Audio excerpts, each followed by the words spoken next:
할렐루야. 우리 서로 인사하겠습니다. 우리는 행복한 사람입니다. 우리는 천국을 소유한 부자입니다. 2010년에 출판된 행복의 조건이라는 제목의 흥미로운 책이 있습니다. 행복하고 건강한 삶에도 법칙이 있을까? 이 질문에 대한 답을 찾기 위해서 추적 조사한 결과를 발표한 책입니다. 하버드 대학교 성인 발달 연구팀이 세 집단을 연구 대상으로 삼았습니다. 1930년대 말에 입학한 2학년 268명, 천재야 연구인 터먼 연구에서 선정한 여성 천재 90명, 청소년 범죄 연구인 그루엑 연구의 대상 중 고등학교를 중퇴하고 자수성가한 456명의 남성, 총 3개 집단 814명의 대상자들의 삶을 무려 72년 동안 추적하여 연구 질문에 답을 찾았습니다. 21세기에 들어와서 내린 이 연구의 결론은 행복은 사람의 힘으로 통제할 수 없는 행복의 조건 7가지를 50대 이전에 얼마나 갖추느냐에 달려있다는 것입니다. 50대 이상이 되신 분들 낙심하지 마시길 바랍니다. 건강하고 행복한 노년을 부르는 행복의 조건 7가지는 타고난 부도 아니요, 명예도 아니요, 학벌도 아니었습니다. 그 7가지 조건 가운데 으뜸은 고난에 대하는 자세입니다. 그리고 6가지는 평생 교육, 안정적인 결혼 생활, 비흡연, 그리고 이거는 잠깐 길을 다르세요. 적당한 음주, 규칙적인 운동, 적당한 체중이었습니다. 자, 50세를 기준으로 7가지 가운데 5가지에서 6가지를 갖춘 106명 중 50%가 80세에도 여전히 행복하고 건강한 삶을 살고 있었다는 것입니다. 그들 가운데 불행하고 병약한 이들은 7.5%에 불과했습니다. 반면에 50세에 3가지 이하를 갖춘 이들 중 80세에 행복하고 건강한 삶을 살고 있는 사람은 아무도 없었습니다. 또한 3가지 이하를 갖춘 사람들은 4가지 이상을 갖춘 사람들과 비교했을 때 80세 이전에 사망할 확률이 3배나 높았습니다. 이 연구를 주관한 조지 베일런트 교수는 삶에서 가장 중요한 것은 인간관계이며 행복은 결국 사랑이라고 결론을 내렸습니다. 제가 이 연구 결과를 보고 더욱더 확신할 수 있었던 것은 그리스도인들은 더 행복해야 하고 더 행복할 수 있다는 것입니다. 왜 그런가 하면 팔복은 모두 관계에서 나타나는 성품입니다. 앞에 4가지는 하나님과의 관계에서 주어지는 복과 성품이요, 뒤에 4가지는 사랑과의 관계에서 주어지는 복과 성품입니다. 앞에서 말한 연구는 하나님과의 관계를 전혀 다루고 있지 않습니다. 그럼에도 불구하고 사람과의 관계가 좋다면 그 사람이 행복하고 건강한 삶을 얼마든지 살아갈 수 있다는 것입니다. 그런데 인간관계가 좋아지기 위해서는 먼저 하나님과의 관계가 좋아져야 합니다. 교회는 이 2가지 관계가 평생 가능하고 더 좋아질 수 있도록 도와주는 유일한 공동체입니다. 그러므로 그리스도인들이 믿지 않는 사람들보다 더 행복하게 살아야 되고 더 행복할 수 있습니다. 부디 더 행복한 삶을 살아가시기를 주님의 이름으로 축복합니다. 예수 믿는 사람들의 가정이 행복한 것을 보여주므로 사람들이 예수 믿기를 원하고 예수 믿는 사람과 결혼하기를 사모하는 마음을 우리가 세상 사람들에게 심어주기를 원합니다. 팔복은 우리의 삶을 행복으로 이끄는 중요한 키와 같습니다. 팔복의 성품을 가지고 하나님과 사람과 관계를 맺고 살아갈 때 행복은 따라오는 부가적인 선물에 불과합니다. 오늘 첫 번째 시간으로 팔복의 첫 번째 복을 함께 나누도록 하겠습니다. 첫 번째, 심령이 가난한 사람이 행복합니다. 3절 말씀 성경을 보고 함께 읽겠습니다. 심령이 가난한 자는 복이 있나니 천국이 그들의 것임이요. 행복한 사람은 심령이 가난한 사람입니다. 심령이 가난한 사람이 행복하다는 것입니다. 그런데 이 3절 말씀에서 우리가 잘 좋아하지 않는 그런 단어가 나오죠. 가난이라는 단어입니다. 우리는 가난보다는 부자를 선호합니다. 새 인사말에 부자가 되세요, 개업을 하면 부자 되세요라고 우리는 인사를 주고받습니다. 우리도 세상도 가난을 좋아하지 않습니다. 참 감사한 것은 성경도 가난이 좋은 것이라고 말하고 있지 않습니다. 가난에는 미덕과 그리고 유익한 것이 없습니다. 가난이 영성을 보장해 주지 않습니다. 그렇다고 성경은 우리에게 부자가 되라고 가르치지도 않습니다. 오히려 성경은 부의 의존성과 부의 위험성을 끊임없이 강조하고 있습니다. 팔복에서 말하는 가난, 어떤 가난을 의미할까요? 신약성경에 가난을 두 단어로 그렇게 표현했습니다. 첫 번째는 페네스라는 단어입니다. 상대적인 가난을 의미합니다. 스스로의 힘으로 얼마든지 살아갈 수 있지만 다른 사람과 비교했을 때 가난하다고 여기는 것입니다. 또 하나는 푸토코스라는 단어입니다. 절대 빈곤의 가난을 의미합니다. 이 가난은 다른 사람의 도움이 없이는 스스로의 힘으로 생존이 불가능한 가난입니다. 스스로의 생존이 불가능함으로 다른 사람의 도움을 구걸하는 거지 상태의 가난을 의미합니다. 3절의 심령이 가난한 이 가난이 바로 푸토코스입니다. 예수님 말씀하신 가난은 절대 빈곤의 가난입니다. 무엇의 절대 빈곤의 가난입니까? 물질의 빈곤의 가난이 아닙니다. 영의 가난, 영적 가난을 의미합니다. 사회의 경제적인 의미가 아닙니다. 그렇다면 심령이 가난한 사람은 어떤 사람일까요? 자신을 영적 거지와 같은 사람이라고 인정할 줄 아는 사람입니다. 자신을 영적 거지로 인식하는 사람입니다. 누구 앞에서 말입니까? 그 무한하시고 부유하신 하나님 앞에 서면, 예배의 자리에 하나님 앞에 서면, 기도할 때만 하나님 앞에 서면 그 무한하시고 부유하신 하나님 앞에서 나는 아무것도 없는 영적인 거지와 같은 존재로 인정하고 고백할 수 있는 사람이 바로 심령이 가난한 사람입니다. 하나님, 저는 영적인 거지와 같습니다. 제 스스로 아무것도 할 수가 없습니다. 하나님 없이는 저는 살아갈 수 없는 그런 존재입니다. 그러므로 하나님만을 의지합니다. 하나님만을 바라봅니다라고 고백할 수 있는 사람이 바로 심령이 가난한 사람입니다. 전적으로 하나님만을 의지하는 사람입니다. 찬송가 292장 주 없이 살 수 없네, 그 찬송의 1절부터 4절까지 가사가 나의 신앙의 고백이 되어지고 나의 기도가 되어진다면 그분은 정말로 심령이 가난한 사람입니다.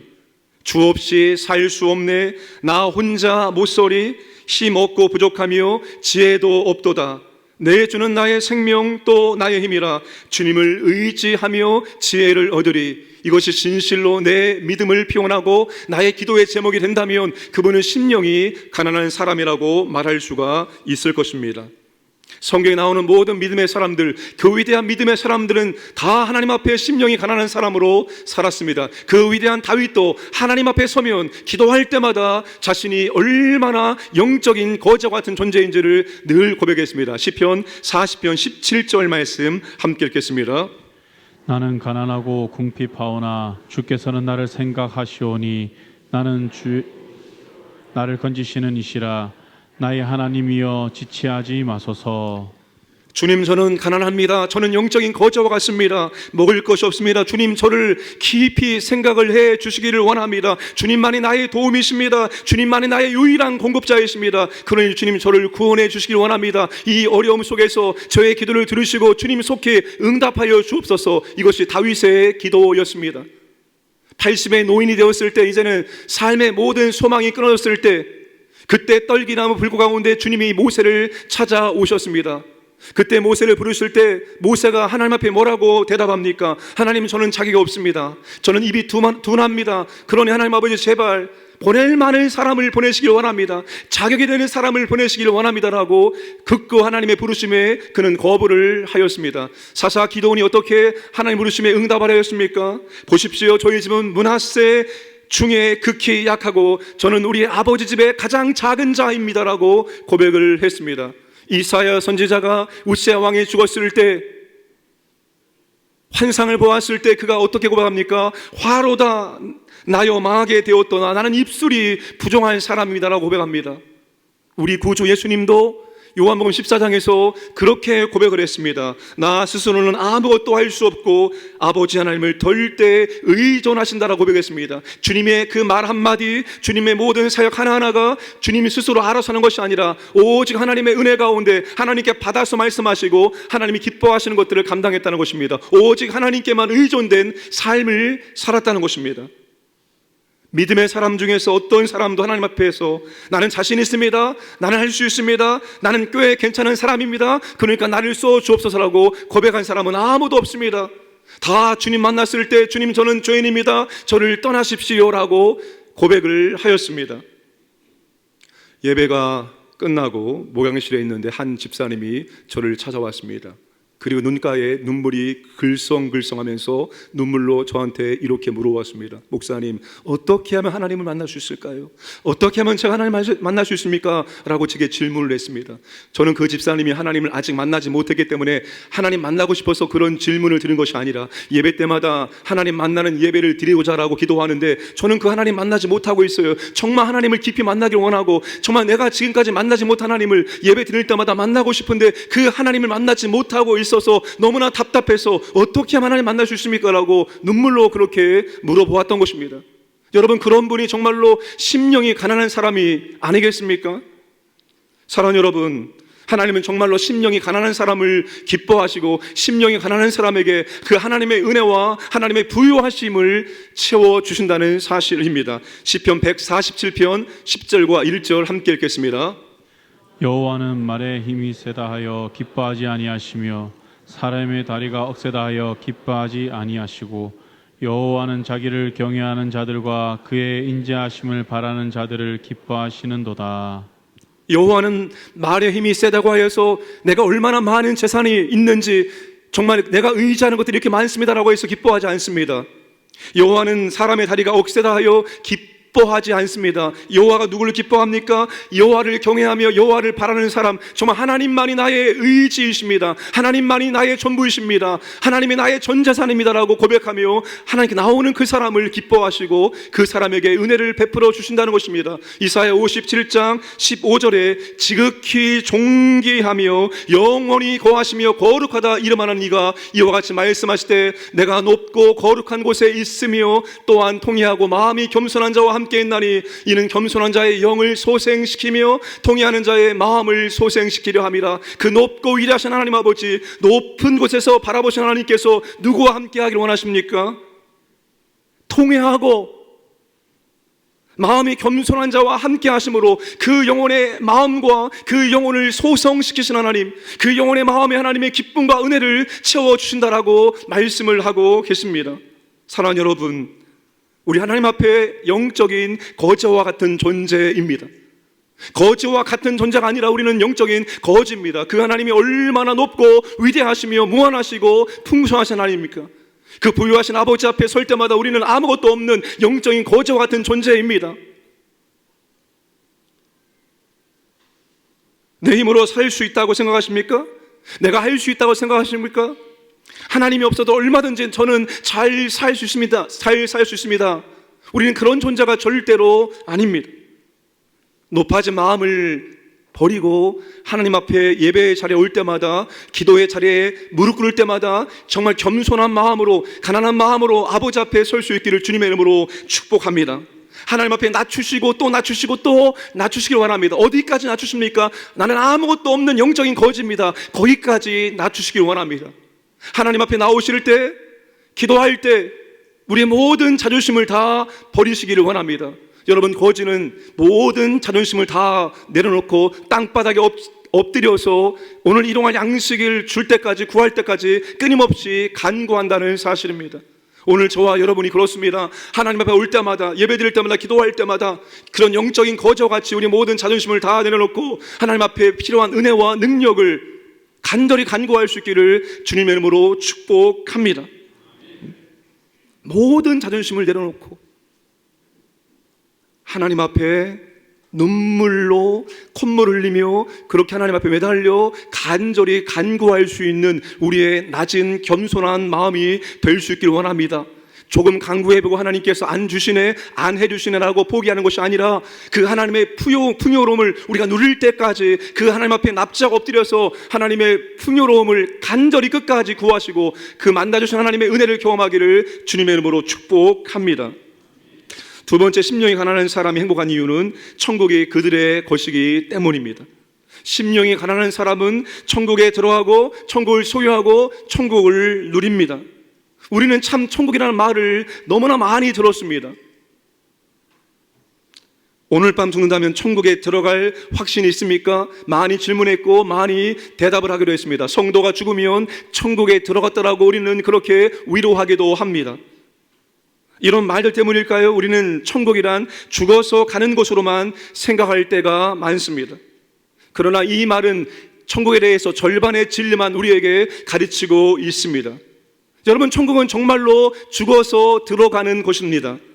그러나 천국은 예수님을 믿어 하나님과 관계가 회복된 순간부터 오늘 우리의 삶 가운데 여기에서부터 시작되어진다는 사실입니다.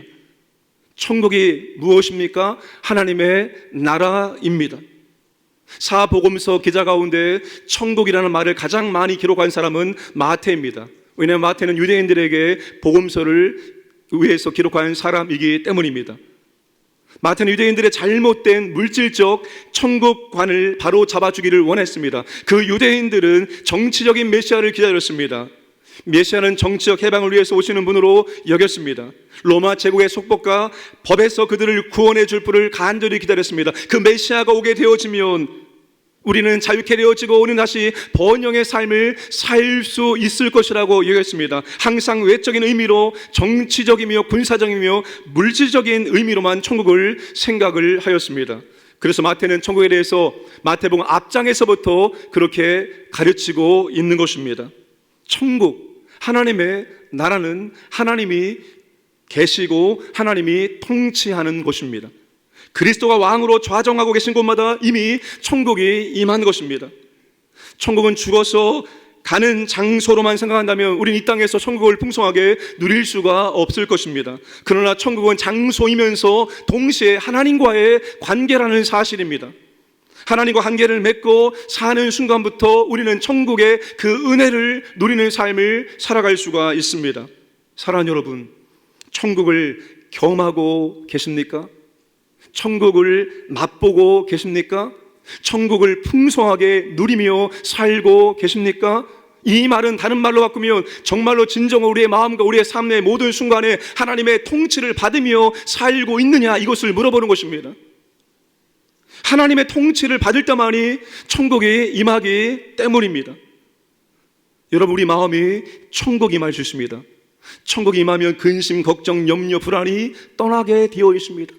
하나님이 임하시는데, 하나님이 통치하시는데 어찌 염려와 근심, 걱정이 우리 가운데 주장하겠습니까? 하나님의 통치가 임하면 마음이 천국이 되어지고, 우리 가정이 하나님의 통치를 받으며 우리 가정 가운데 천국이 임하게 되어집니다. 우리 교회가 하나님의 통치를 받으면 하나님의 그 천국이 임하게 되어집니다. 우리나라가 하나님의 통치를 받으면 천국이 임하게 되어집니다. 물론 그 천국은 불완전한 천국입니다. 그러나 우리는 이 땅 가운데서 하나님의 통치를 받음으로 말미암아서 천국을 누리는 삶을 살아갈 수 있습니다. 하나님 앞에 무장해제하고 항복할 때, 심령이 가난할 때 하나님의 통치가 내 안에서부터 시작되어진다는 것입니다. 사랑하는 여러분, 하나님 앞에 두 손 들길 원합니다. 하나님, 항복합니다. 내 뜻대로 내 마음대로 하려고 했던 모든 계획들, 그 모든 삶 행태들을 다 내려놓고 하나님께 두 손 두 발 들고 항복합니다. 그러니 내 삶에 들어오셔서 내 삶을 통치하여 주시길 원합니다. 그때 여러분, 하나님의 통치가 임할 때 우리의 삶 가운데 천국이 임하게 된다는 사실입니다. 여러분, 그 천국을 누리시고 경험하시기를 주님의 이름으로 축복합니다. 천국을 경험하고 누리는 사람은 완전한 천국을 그리워하며 열망하며 사모하게 된다는 것입니다. 이 세상에서 내가 지금 천국을 경험하는 사람인가 아닌가를 무엇을 통해서 확인할 수 있습니까?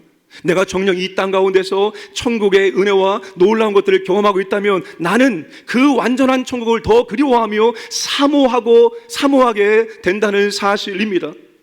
그러나 내 삶 속에서, 내 마음 속에서 그 완전한 천국을 조금도 그리워하지 않고 사모하지 않는다면, 그냥 이 땅에서만 건강하고 행복하고 오래오래 살기만 원한다면 그분은 정말로 천국을 경험했는지 의심해 보아야 됩니다. 왜 사람들이 그렇게 맛집을 찾아다닙니까? 그 맛을 알기 때문입니다. 그 맛을 경험했기 때문입니다. 그래서 그 맛을 또 보고 싶어서 사람들은 맛집을 찾아서 맛집에 가서 음식을 먹이며 즐기고 있다는 사실입니다. 오늘 우리가 이 땅에서 천국을 누리고 있다면, 경험한다면 우리도 그 완전한 천국을 더욱더 사모하고 그리워하고 열망하게 된다는 사실입니다. 여기도 좋은데, 지금도 좋은데 그 완전한 천국은 얼마나 좋을까 사모하게 된다는 것입니다. 사도 바울은 주님을 만난 순간부터 그가 죽을 때까지 천국을 그리워하고 천국을 사모하는 삶을 살았습니다. 빌립보서에서 이렇게 말합니다. 나는 차라리 지금 죽어서 주님께로 가는 것이 내게는 더 유익되다 말합니다. 그러나 너희를 위해서는 내가 살아야 된다고 말합니다. 왜 바울이 그런 말을 했을까요? 바울은 천국을 잠깐 보고 온 사람입니다. 환상 가운데 그는 잠깐 천국을 보고 왔는데, 잠깐 보고 온 천국이 얼마나 좋았던지 그는 한평생 그의 고단한 삶 속에서, 그의 어려운 그런 사역 속에서도 항상 천국을 그리워하며 천국을 사모하는 삶을 살았다는 것입니다. 천국을 보고 온 사람은 천국을 사모하게 되어 있고, 천국을 경험한 사람은 완전한 천국을 그리워하며 사모하는 삶을 살아간다는 것입니다. 13세기 이탈리아의 유명한 탐험가였던 마르코 폴로는 그 당시 미제의 세계였던 중국에 들어가서 17년을 살다가 다시 조로 돌아와서 그 유명한 동방 견문록을 기록했습니다. 그가 이제 임종을 앞두고 있었을 때 그의 친구들이 그를 찾아와서 닥달합니다. 다그쳤습니다. 자네는 그 책에서 도무지 우리가 믿을 수 없는 이야기들만 잔뜩 기록해 놓지 않았나? 이제라도 사실대로 그것이 자네가 상상으로 지은 것이라고 우리에게 솔직하게 말해주게나. 그때 마르코 폴로가 이렇게 말합니다. 아닐세, 내가 책에 쓴 것은 모두 진실일세. 사실 나는 내가 보고 겪었던 것의 절반도 책에 기록하지 못했다네 라고 말해 주었습니다. 천국은 상상으로 꾸며진 곳이 아니라 실제로 존재하는 곳입니다. 그래서 예수님께서 공생의 사역을 시작할 때 회개하라, 천국이 가까이 왔다라고 천국을 선포했습니다. 그리고 이 땅에 살아있는 동안에 천국을 준비하는 삶을 살아가라고 그렇게 신신당부했습니다. 예수 안에 있는 모든 사람들 예수님 믿음으로 말미암아서 이 땅에서 천국을 확보해라. 이게 예수님의 가르침 중에 핵심 사항이었습니다. 천국은 실존합니다. 우리는 지금 이 땅에서 천국의 맛을 보고 이 땅의 천국에서 맛을 보기 때문에 그 완전한 천국을 더욱더 그리워하고 사모하고 열망하는 삶을 살아가야 하는 것입니다. 사랑하는 여러분, 그런 삶을 살아가시기를 주님의 이름으로 축복합니다. 말씀을 정리하면서 한 가지 이야기를 나누겠습니다.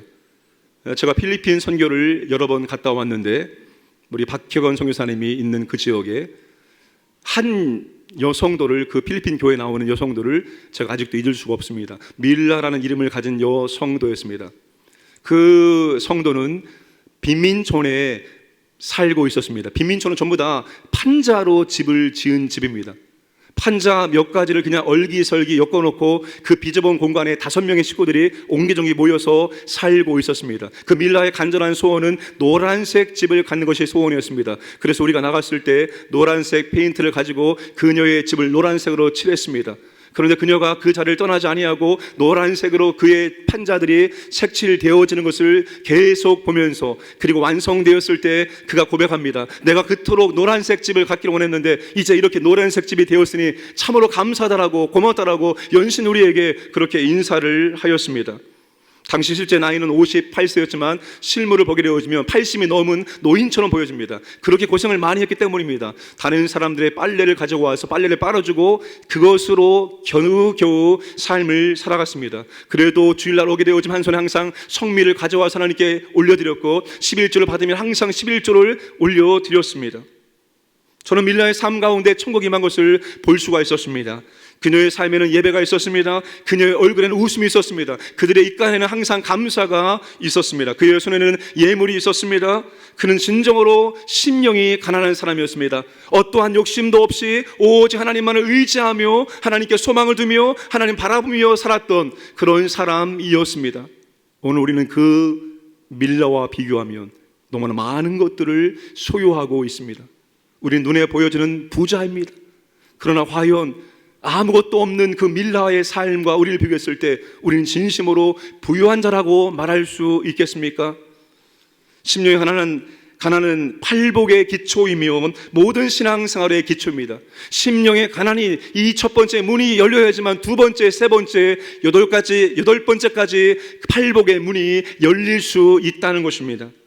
심령이 가난한 사람은 자신을 바라보며 자신에게 절망하고 그래서 하나님을 절대 의존하고 하나님께 소망을 두는 사람입니다. 하나님 없이는 살 수 없고 오직 하나님만이 나의 도심임을 고백하는 사람입니다. 이 고백으로 겸손히 하나님께 나아가서 예배드리고 기도하는 사람이 바로 심령이 가난한 사람입니다. 우리가 하나님 앞에 설 때마다 그리고 우리가 천국에 이사갈 때까지 심령이 가난한 사람으로 주 앞에 서기를 주님의 이름으로 축복합니다.